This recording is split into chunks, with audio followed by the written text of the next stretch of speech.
ראשון לציון. כדור של ג'ק כהן, עבירה על ג'ק כהן, וזוהי כבר הרביעית במצטבר של מכבי חיפה. 3 דקות 52.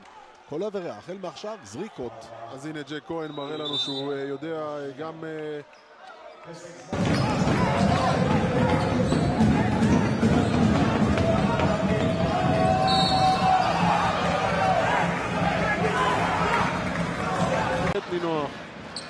כן, מכבי רוצה לרשום וי וללכת לנמל התעופה בדרך לטורקיה, לגלת הסר.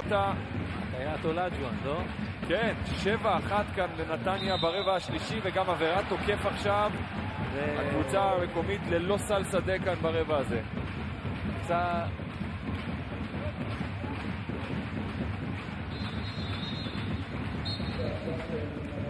כן, הקים עשה מזה קריירה.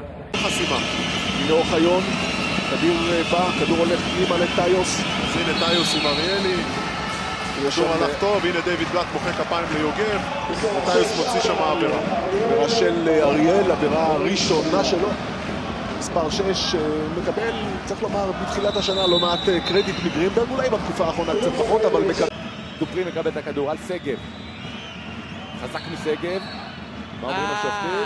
עבירת מגן. שמואלי רחוק מהכדור, הוא מהפלאפל שרק את זה. גם לא צריך.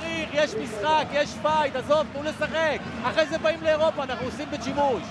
עזוב אותך. ילד בא, שומר, ההוא נתן לו גם קטנה. איך אתה שורק לסגב פאול בכלל? מה זה?